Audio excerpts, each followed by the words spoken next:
Good afternoon, everyone, and welcome to the last parallel sessions of the day.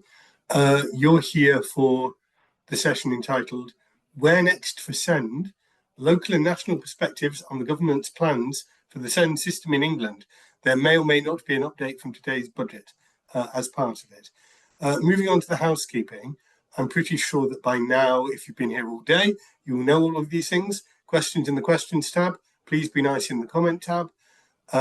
Recordings will be available for 6 months. I think that's possibly particularly important. I'm very impressed by anyone who's still here at 5:05.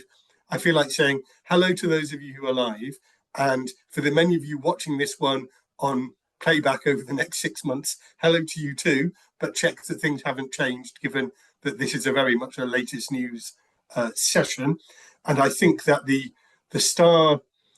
points you get for your star rating and secret code should be double for still being here at 6 o'clock, but that's not in my hands. Thank you so much for coming. I think we know this is one of the biggest challenges facing the profession in England right now, and I'm delighted to invite my colleague Caroline Wright to give us the latest national picture. Thank you, Derek. Hi, everybody. I'm Caroline Wright. I'm Policy Advisor at the RCSLT, and I lead on children and young people's policy in England. So I'm going to speak for the first 10 minutes or so to share things that we do know about the government's plans for SEND, but also the things that we still don't know. Next slide, please. So just to set the context, when we were planning the conference programme, we had confidently assumed that by the end of November, the government would have published its white paper setting out its proposals for SEND reform, and that I would then be able to provide a summary of the proposals and spell out what they mean for speech and language therapy. And at the spending review in June, the government confirmed they would be publishing the white paper in autumn. So we thought, great, we're sure to have it by the last week in November. Slide, please. However, last month, the Education Secretary announced that the white paper would now be delayed until early in the new year. And that was to allow for a further period of co-creation with families, teachers, and other experts. So that is where we now find ourselves with lots of questions still remaining, but we will try and fill you in with what we can. Next slide, please. So the big question we know for many families, but also for professionals, is what is going to happen to education, health and care plans? And unfortunately, we can't give you that answer today. Over the summer, you may be aware that there was a very impactful parent-led campaign to save education, health and care plans, which culminated in September with a rally at Westminster and a parliamentary debate on the same day. The debate was attended by about 90 MPs, which is a huge number for that sort of debate. And that will, we're sure, have been noticed by government, who know that they do need the support of MPs to make any changes to the legal system. There have also been a number of reports making recommendations to the government, and those recommendations have varied widely. From the Policy Exchange, which is an influential right-leaning think tank who suggested that EHCPs should essentially be scrapped, that they should be made non-statutory documents only for children to move from mainstream to special school. The Children's Commissioner for England recommended a new system of statutory plans where some children would have purely education plans, others would have education and health plans depending on their needs. The Education Committee, which is a cross-party group of MPs, held an inquiry into the SEND crisis, and their report said that the department's reforms shouldn't be based on a withdrawal of statutory entitlements, and that the department should instead set out plans to reform the system which increase accountability so that many more parents can be confident that their children will be met without the need for a diagnosis or an EHC plan. Meanwhile, the County Councils Network recently said the system is facing total collapse and warned that the government mustn't keep ducking reforms. So the government themselves have so far refused to confirm or deny any of the speculation, saying that there will always be a legal right to provision, but that no decisions have yet been made on the future of EHCPs. Next slide, please. What the government have set out in writing is the 5 principles that they say will underpin their approach to SEND reform. The first of these is early, which means that children should receive the support they need as soon as possible, with the aim that this would start to break the cycle of need where needs go unmet and then get worse. Instead, they want to see intervention upstream, earlier in children's lives when this can have most impact. And I think most of us could get behind that principle. Second principle is that support should be local, so that children and young people can learn at a school close to home rather than travelling long distances. In previous statements, we've heard the Education Secretary talk about expanding the use of specialist provision in mainstream settings. So we think it's likely that these will form part of the government's plans, which is why we're particularly delighted that Carol-Anne Howe is here today to talk about the development of targeted mainstream provision in North Yorkshire. The third principle the government has said is that reform should be fair. So every school should be resourced and able to meet common and predictable need, is the phrase that they're using, without parents having to fight to get support. They do say that where specialist provision is needed, they will ensure that it is there with clear legal requirements and safeguards for children and parents. The fourth principle is that the reforms should be effective, grounded in evidence, ensuring that all education settings know where to go to find effective practice that has excellent long-term outcomes for children. So it's good to see those references to outcomes and evidence in the principles. And lastly, the principle that the reform should be shared. So education, health and care services should work in partnership with one another, with local government, families, teachers and experts to deliver better outcomes for children. So I think that most of us would probably agree with all of those principles, but as always with these things, the devil is in the detail, and the questions about how these principles will be delivered is something the government still needs to set out. Next slide, please. To include this slide, which features a quote from the now SEND Minister, Georgia Gould, to show that she has recognised the critical role of speech and language therapists in early intervention, which I think is significant given that the first principle that I just set out was early support. So I think it's encouraging to see that. It's also encouraging to see that the government acknowledges the workforce and workload pressures that are currently being experienced by the profession. So there is some cause for optimism there that those will be addressed.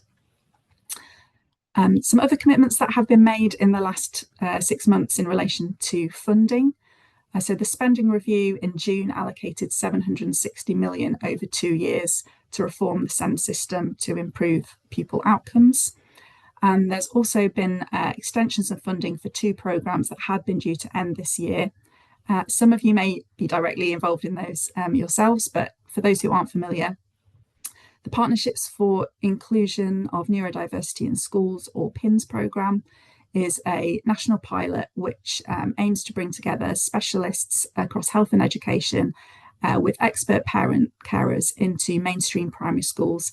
The idea being to better meet the needs of neurodivergent pupils through whole school approaches such as upskilling staff and making adaptations to the environment to make it more inclusive. The Early Language Support for Every Child, or LSEC, is also a pilot programme which has been running in 9 Pathfinder sites. And in each of those Pathfinders, teams of speech and language therapy assistants, supported by speech and language therapists, have been working with early year settings and primary schools on universal and targeted approaches to identify and support children with speech, language and communication needs.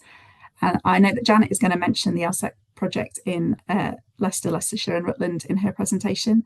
But if you're interested to find out more, then please join our session tomorrow morning, specifically on LSEC, where you can hear from 2 of the other Pathfinder sites in Portsmouth and Barnet. Now, there continues to be a lot of interest in both PINS and LSEC within government. So we think it's very possible that elements of these programmes will be taken forward as part of the wider SEND reforms. There are a couple of developments outside of SEND policy that I want to mention because we all know that what happens in the wider education sector has a huge impact on the way that schools support children and young people with SEND. So the first change is that the new Ofsted framework places a much greater emphasis on inclusion. Inclusion is its own standalone evaluation area, which means that schools will get a specific grade for how well they are identifying and supporting children who experience additional barriers to learning. And that includes children and young people with SEND, as well as children who are eligible for pupil premium and those who are known to children's social care. And inclusion also runs through many of the other evaluation areas within the new framework. So we hope this could be a positive lever to drive improvement in those schools who are not doing as much as they should be to identify and support children, as well as to recognise the schools that are already providing an inclusive education for children with SEND. A very recent development, which we also hope will be positive, is the independent review of the school curriculum and assessment system, which published its final report earlier this month. On SEND, the report recommends that the government should develop evidence-led resources to support teachers to adapt the curriculum for children and young people with SEND. And on speech, language and communication skills specifically, the report recommends the government should introduce a new oracy framework, which would give advice and support good practice for teachers, and that the oracy framework would sit alongside the existing frameworks for reading and writing. And the good news is the government has already agreed to take forward both of those recommendations. Next slide, please. So just before I finish, I wanted to speak briefly about the RCSLT's policy calls in this space. In 2022, in response to the then government's green paper on SEND, we published a joint statement with ASLTIP, which identified these 6 areas you can see on your slide as the core enablers that the government needed to address in order for children and young people with SEND to get the right support. And we think these are still the key issues that action needs to be taken on today. Next slide, please. If you have found this presentation interesting and would like to stay up to date on key developments as they happen, because as Derek said, things are likely to change quite quickly in the next few months. And also, if you want to help inform the RCSLT's response to the government's proposals in the new year, then please sign up to the SEND policy update mailing list, which you can do using the QR code that's on the screen right now. And then you'll get monthly emails from me sending you updates. I'm now going to hand over to Janet Harrison, who is Head of Service at Leicestershire Partnership NHS Trust, and she's going to share some insights from her strategic role in the SEND and AP Change programme. Hi everyone. Hope everybody can see me okay. My name is Janet Harrison. As Caroline says, I'm Head of Service at Leicestershire Partnership NHS Trust. We're the NHS Community and Mental Health Trust providing services across Leicester, Leicestershire and Rutland. And importantly for this session, we work across 3 different local authority areas. So as part of my workshop today, we're going to share a couple of examples really, one from me and one from Caroline, about large-scale SEND transformation across our areas, and specifically in relation to the change programme. We started in September 2023, and it brings you up to the current day as to where we are now looking ahead into the content of the white paper. So following the national consultation of SEND across England in the second half of 2022, the SEND and Alternative Provision Improvement Plan was published by the previous government in March 2023. The consultation feedback was unanimously centred around the current SEND system being financially unsustainable and leading to a failure to deliver positive outcomes for children and young people, and also to a widespread picture of declining parental confidence in our SEND systems. The improvement plan set out an ambition to create a much more inclusive education system for all those working across education, health and social care.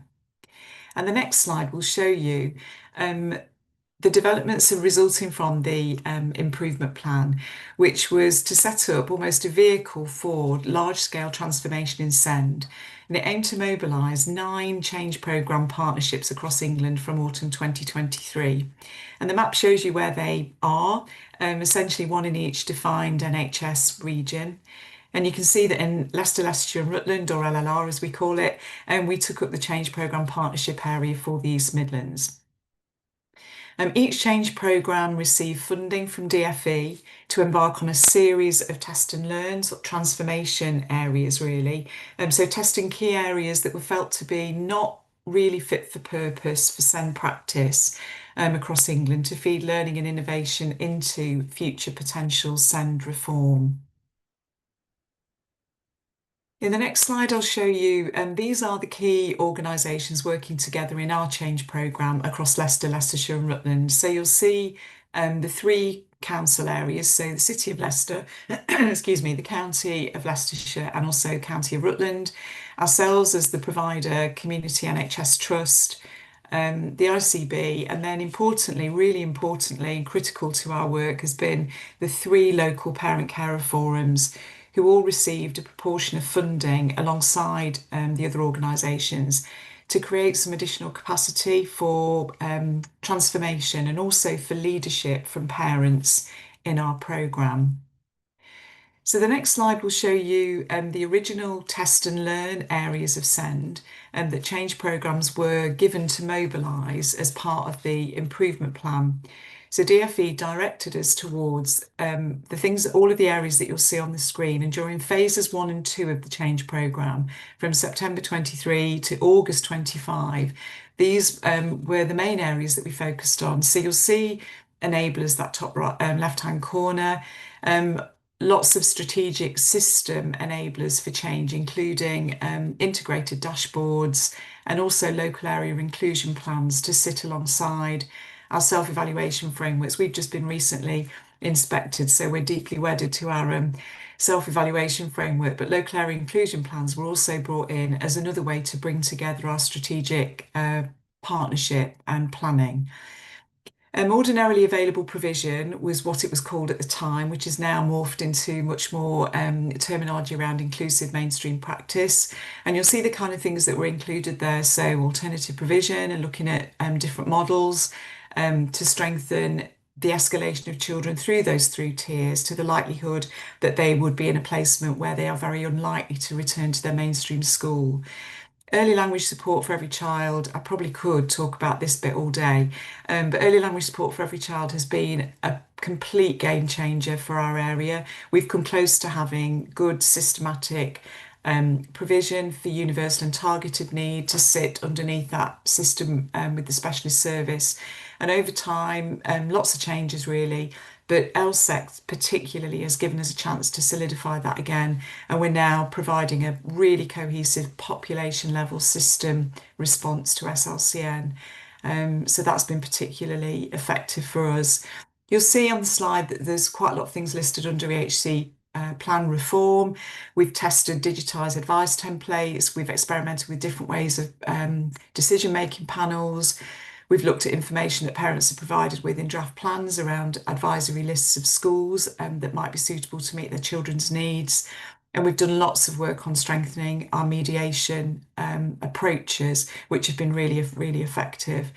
And the last one is really around resource allocation, sort of bandings and tariffs to determine consistently across our area how schools are funded around additional need.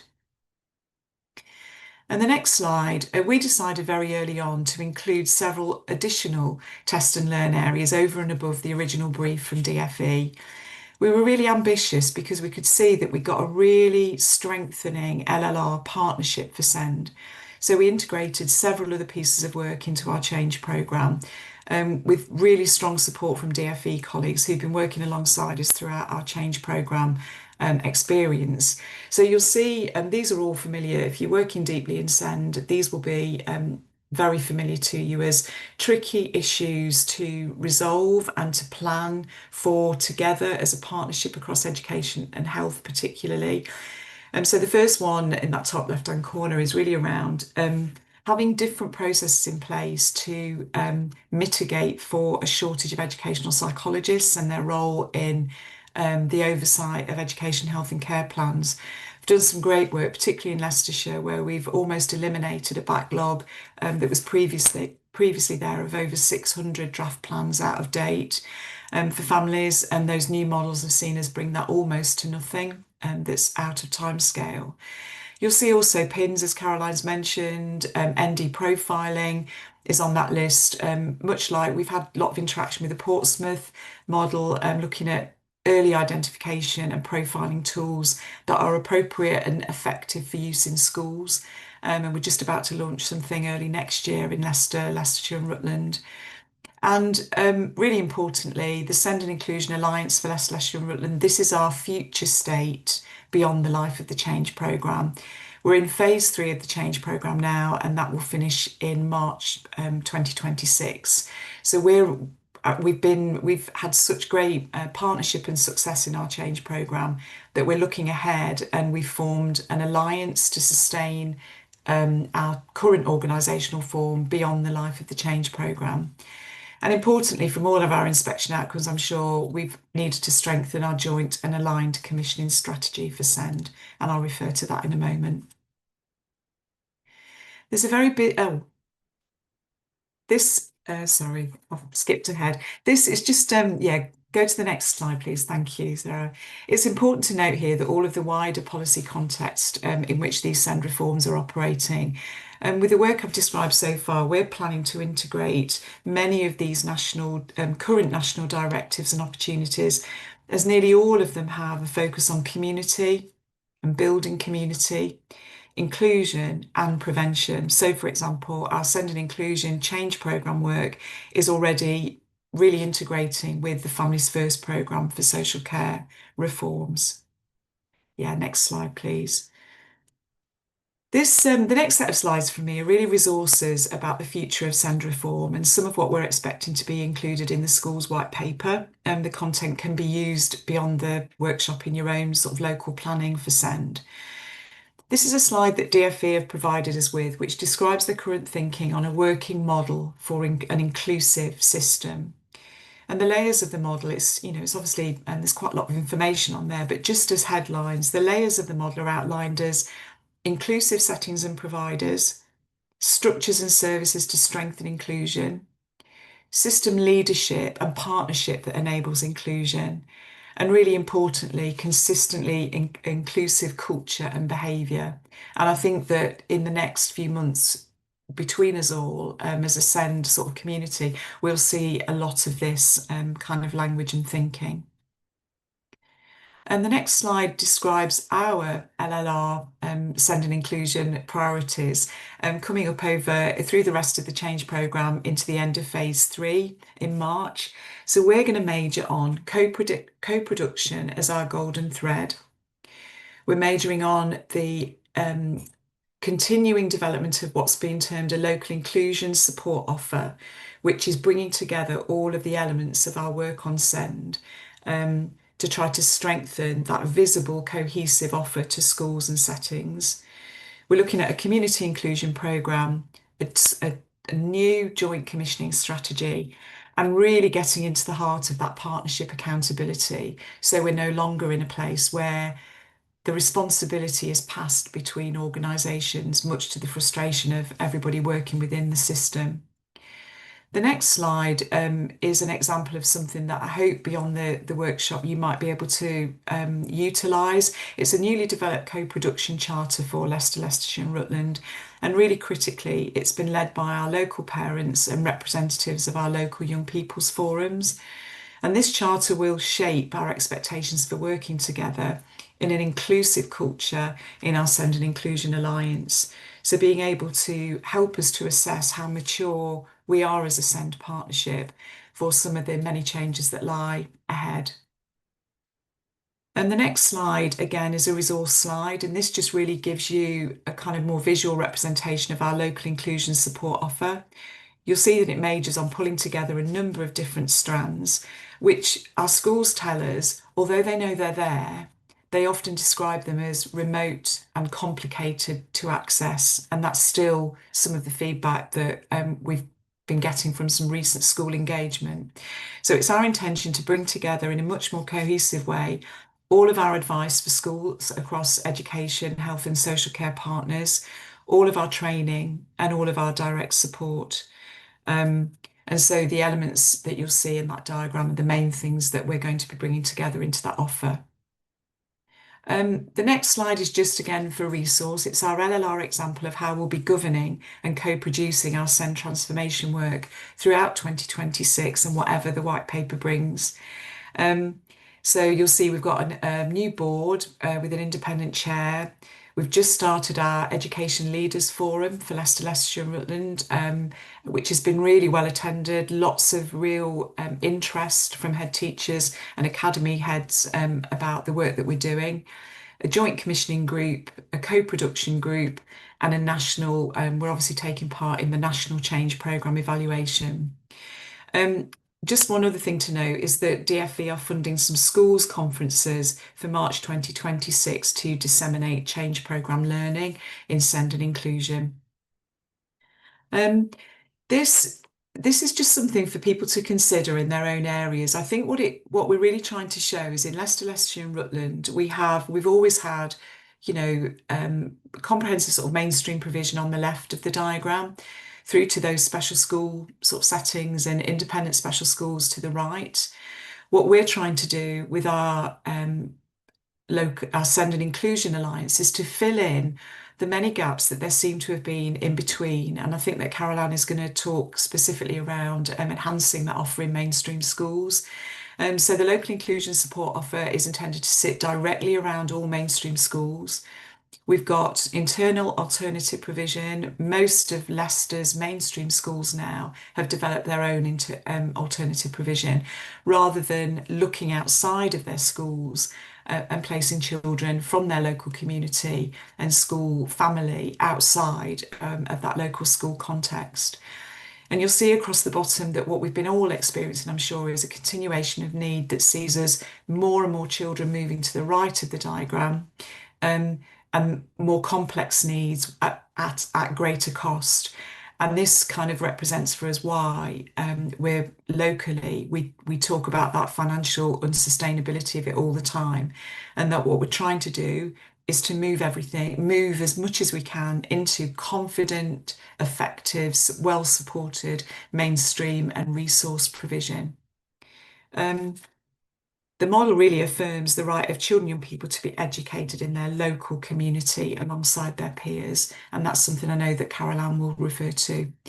So to finish from me, the next slide is just again another resource I'd like to share with you. DfE have provided us with, if you're thinking about your local partnership, DfE have provided us with a tool that we can use to assess the maturity of our SEND local area partnerships.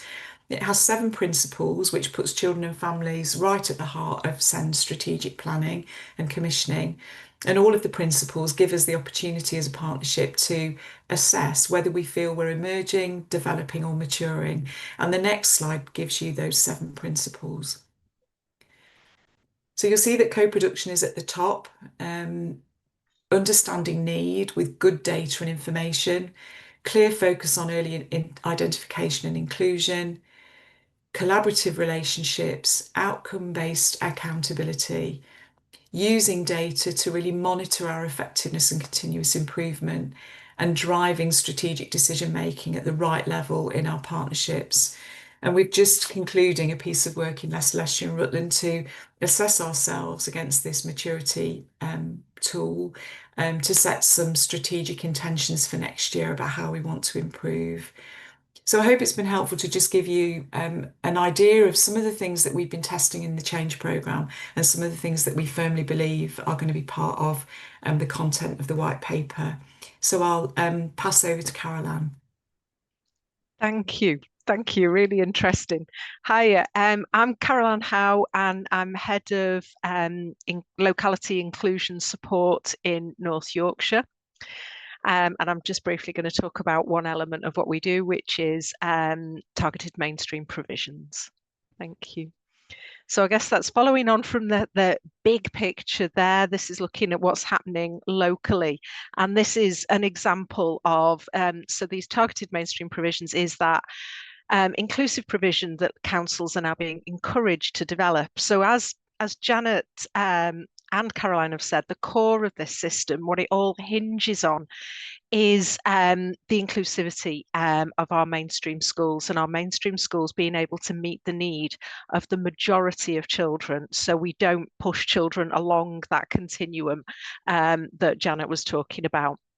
So, and we see this coming from both politics, but it's also enshrined in law. The current legislation gives children, young people, the right to a mainstream education, and that right to be educated as local as possible alongside their peers. Thank you. So, however, we all know, and I think we'd be here till midnight if we started to debate this too much, is how effectively is this actually working? Do we have an inclusive mainstream system? And this slide just shows some of those figures. We're now nationally around 5.3% of all pupils having an EHCP. That was at the last point of report. I have no doubt it's higher than that now. No surprise to anyone on this room that the most common need is autism and SLCM. And there's been that increase in demand for less mainstream placements, less local, less inclusive provision, and a move more towards independent and specialist provisions. That's that drive. And the cohort that obviously many of us are worried about are the electively home educated pupils. Very often there's no elective about that for families who will often describe that they feel they have no choice, no alternative for them but to home educate their children. And the numbers there have gone enormous. Initially, I think everyone thought it was a post-COVID thing, but there's absolutely no signs of slowing down at all around home education. There is a clear need for us to build the confidence and the skill in our mainstream schools to manage that increasing demand and complexity. So in North Yorkshire, so I guess the context of North Yorkshire is important. Every county's context is very different. North Yorkshire's specialism, I guess, is scale.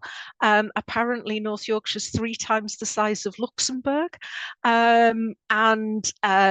It contains very rural areas and more kind of conventionally deprived areas, such as parts of the coast and parts of our towns and some market towns that are very short on resource and access to facilities for families.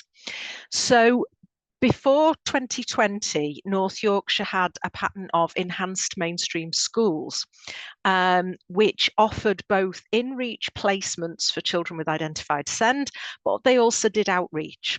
And having to do both and juggle both elements was very difficult. There were all kinds of competing issues there. So in 2020, we split the two apart and we launched a comprehensive, now the typo here is mine, a comprehensive separate SEND hub outreach service, not SEMH specific, it's all areas of SEND. So a multidisciplinary hub outreach service working across the whole county. And we launched a call for schools to become targeted mainstream provisions, either in communication and interaction or SEMH, with the ask that they would just do in-reach, so they would just place children with SEND. So 2020, if you remember, was not the best year to launch a major change. Given my time again, we may have done things differently, but it's led to that call being a little bit slow to respond. So it's taken longer to recruit schools to do this than we hoped. There was some nervousness as well about whether the schools were going to become a honeypot and attract more and more children with potentially challenging behaviour and high cost need. And schools were also worried about recruitment. So what we commission are substantive places for children with EHCPs, but also flexi places And Caroline mentioned the need to get in early, earlier on, and this is our response to an understanding of that. So that's for children without an EHCP. And North Yorkshire's also got a high number of children who are in the armed forces, who move around an awful lot, and so may arrive at short notice with very high need, no EHCP, no assessment in place. But obviously we've got lots of other families in similar positions. And so we've got some flexibility there to place children early without having to wait for an assessment process. But key, and the reason I'm talking about this today, is really one of the things we put in from the beginning was a clear multidisciplinary team offer into those TMPs. So occupational therapy, speech and language therapy, educational psychology. And what they've also had access to is support from a specialist lead in the council within each specialism, and networks and CPD. So we've brought them out and brought them together to improve their practice over time. So at present, this probably looks like really big numbers, but then if you think of the map of North Yorkshire, we're going to need an awful lot of them. So we've got, in order for them to actually be local for children. So we've got 16 open at the moment, and we are hoping for 33 within the next year or so. And you can see we are beginning to gather some pace in that you can see the number that we've got there, that if they're not open, they're in progress. So they're either busy recruiting or changing the DFE designation in order to become open. So we are finally getting there towards the number of provisions that we want. Thank you. So the key bit here is our speech and language therapy offer, which isn't rocket science and won't be a surprise to anyone. One of the key things has been around building capacity. So what that is it's both in the TMP itself, but obviously also in the wider school. So yes, we're improving provision for the children who are placed in the TMP, but they are not in that base all the time. It's helping us support the skill of that entire mainstream school. So building capacity. They do also have capacity to do assessments of individual children. You know, if we haven't screened for speech and language and then we think there's something going on, we can do that. There's time and capacity for intervention, and there's a skill mix in this. So there's absolutely a therapist attached to each TMP, but we do also use assistant time. We started with a focus just in the communication and interaction TMPs, but we're now heading for the SEMH TMPs as well, as we can see that we are needed there. Thank you. So some of the challenges we found so far have been, firstly, a shortage of specialist teachers. Recruiting teachers to actually run the bases has been difficult, and success really hinges on that person and those people. And it works better when they've actually brought in a specialist rather than using an existing Senko and skilling them up. Having somebody to come in and hit the ground running is where it works really well. We have had some issues with children being stuck and that kind of thing, but that's not been as big a concern as the schools thought it would be. We've had a few where, because of perhaps a parent seeking special school instead, but there's a tribunal date that's a long way off. We've had some issues around that, but it's not been as bad as we thought. Interestingly, as we're now a few years in, we found that the speech and language therapy demand for us has been higher in secondary TMPs. Our primary communication and interaction TMPs have had less of an ask on speech and language therapy time. It's been more at secondary, and the SEMH ones are absolutely desperate to get some therapist time in now as well.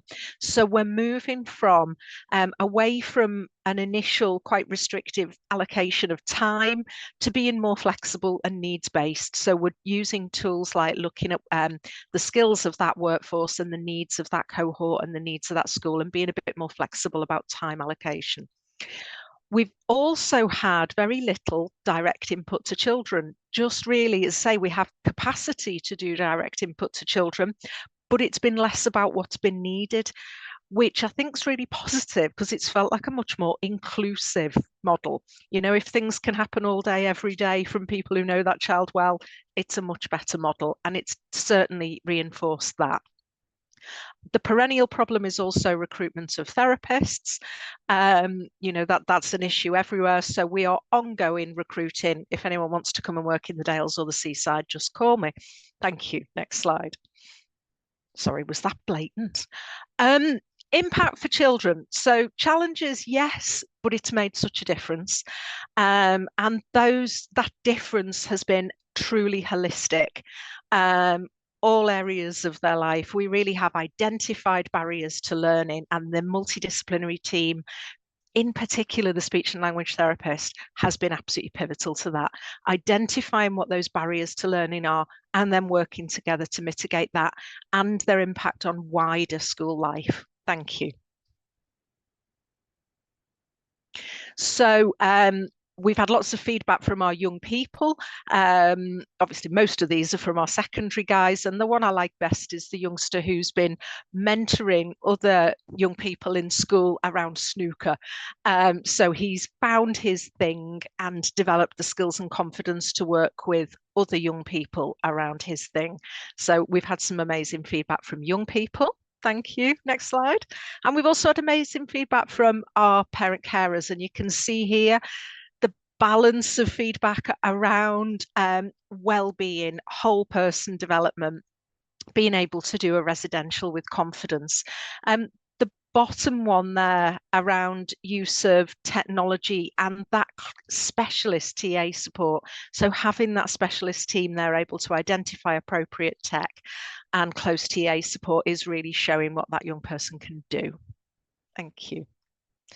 And then finally, that the other element of impact is we can see they are in school more, which we know is a protective factor in all kinds of ways. We're getting more days in education. So the purple is after placement, what happens before placement, and then after placement, we've got a gradual move, more children in the 81 to 90% attendance category, and lots more in the 91 to 100% attendance category. So a gradual increase in attendance, which again does so much for well-being and safeguarding as well. So my final point there is absolutely it's this focus on local inclusive provision. We've really seen the impact of this. But I do believe, and not just because I am a speech and language therapist hiding in a local authority, but I do believe the multidisciplinary team, and particularly the speech and language therapist, is what's making the difference here. So delighted that these resource provisions, ERBs, they're called various things all over the country, are what we expect councils are going to be encouraged to start to develop more of in the future. Thank you. Thank you to Caroline, to Janet, and to Carol-Anne. That's been absolutely fascinating. I'm sure you will agree. We have a lot of questions in, some of them quite niche and technical. We won't be able to deal with them all in 10 minutes. Let's start with a couple of popular ones and see how we go. I would say I'm going to ask a question to Janet and then a question to Carol-Anne, but they both come with the same subsidiary, which is the runaway winner on the likes, which is how does DLD fit into your programs and pathways? So first of all, to Janet, there was an interesting question. Where's it gone now?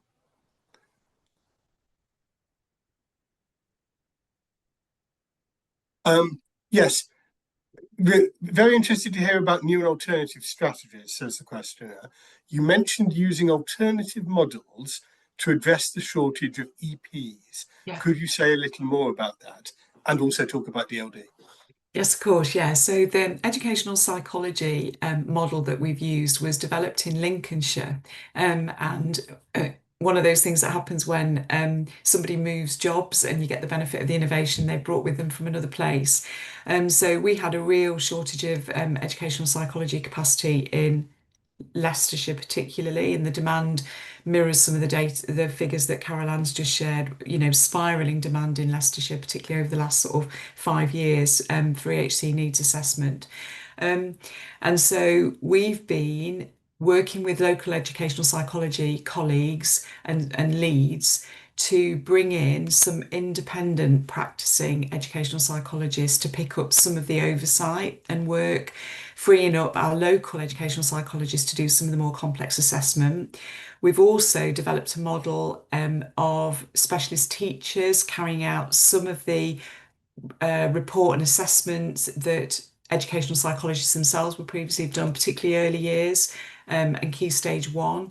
And so with some patient, careful consideration with our local EP workforce, we've been able to break through some of the kind of resistance there might have been about the changing role of EPs locally. And we've now got a model that the specialist teachers are providing a lot of the assessment work, which is then overseen statutorily by EPs.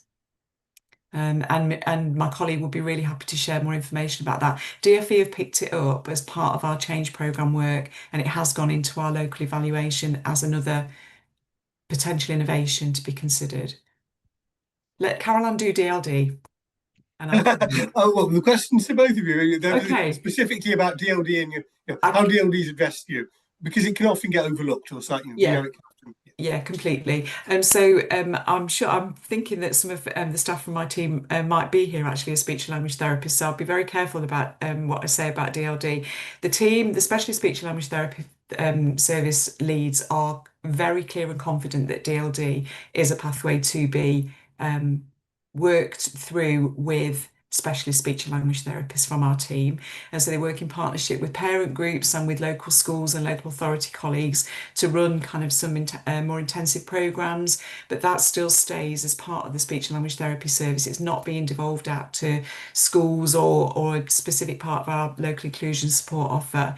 The local inclusion support offer would provide training and additional advice and support, but the direct support would still be from speech and language therapists as we're currently commissioned.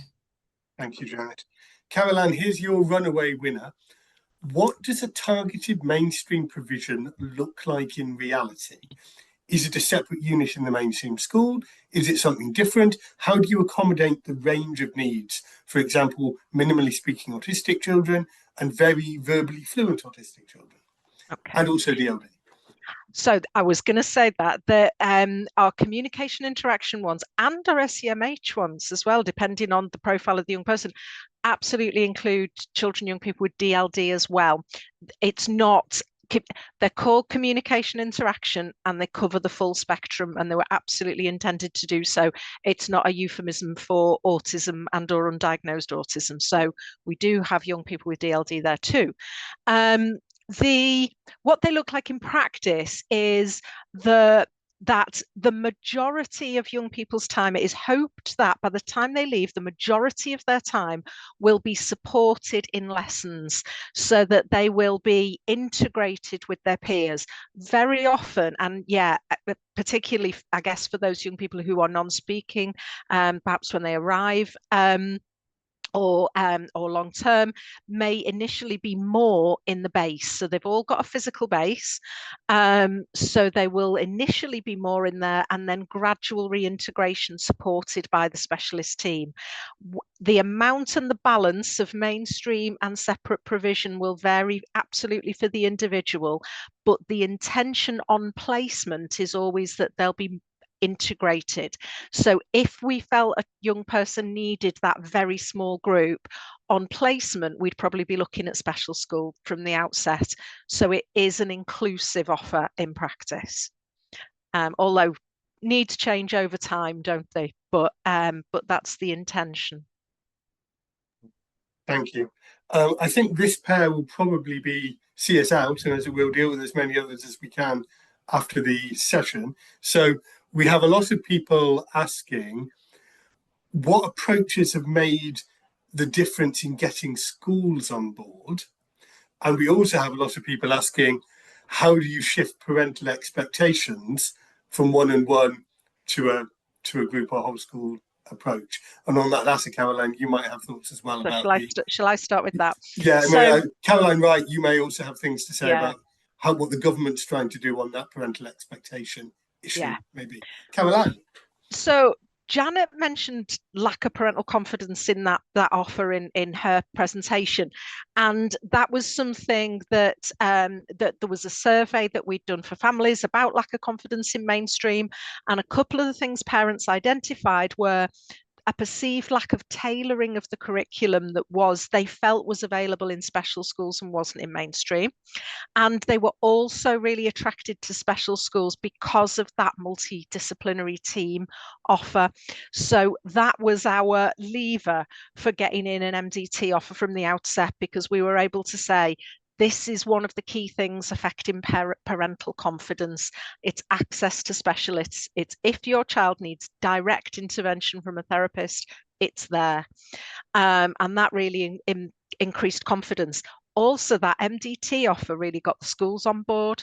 So being able to offer that as a carrot, I guess, to a school, that the gain for your school is having a specialist teacher on site, yes, for a cohort of children who may not be from your school, but they're on your staff, and you've also got this visiting MDT who can and will offer training for your whole school. So we have looked at that whole school training and skilling up and support offer. So it's been a really good offer for the school. So carrots, I guess, is how we've got the school on board, and the MDT is absolutely crucial to that. Thank you. Janet? Yeah, I've got three definites of my learning in the last 2 years, and LSEC and PINS are really good examples of the first. Responsiveness. I think professionally, many people on the call, we work in a position a lot of the time where, because the demand far exceeds the capacity to meet that demand, you can't be responsive.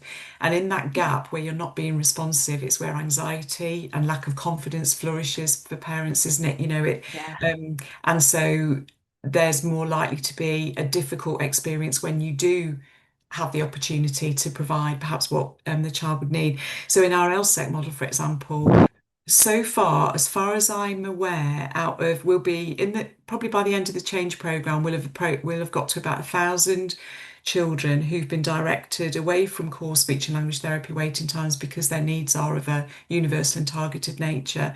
And we're seeing them a third of the time it takes us to see children for initial assessment in the core service. And none of the parents, maybe somebody might say to me one, have resisted being discharged from the service because it's been responsive and met need, and they've given a clear route to come back to speak to somebody for further advice. The other one I would say is coaching. Schools fed back in big numbers in our big conversations that we've done with schools is that it's all well and good having all these services that you can list in a directory, but if I try to access them, it can be really quite painful, and I get passed around, so it's not that service that you've signposted me to, and it's another. It's all the things that we've had feedback about before.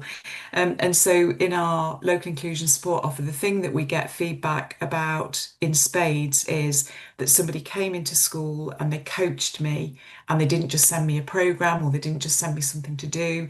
They actually came in and we worked alongside each other.